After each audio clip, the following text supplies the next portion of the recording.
Hi guys. Okay, so Google Meet has gone and done an update that has kind of flubbed up a few of your meets. So I'm going to show you how to fix it. So we installed this beautiful little grid extension that allows us to view everybody in a grid.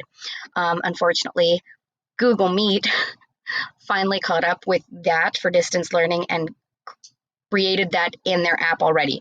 And what it's causing is for those two to have a disagreement and kind of cancel each other out. So what I want to do is show you how to fix it.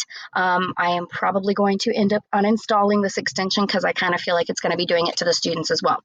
So in the meantime, what you need to do is kind of exit that out so that it has the slash mark through it. And then you're going to come down to your three dots and you're going to click change layout. So there are two solutions to this. You can use Google Meet's now built-in feature, which is down here under tiled, and it will tile it for you. The one thing that I will say that I don't love about this is it doesn't outline their video when they're the ones talking.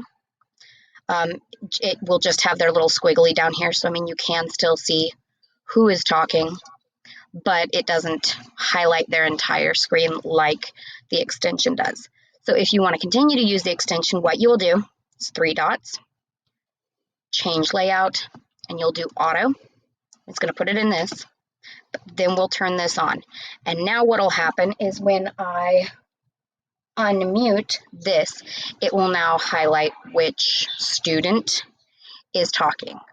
When I send this out to you guys, I will ask you how you would prefer to proceed, if you would like me to uninstall the extension and just leave it to the now built-in one, or keep this.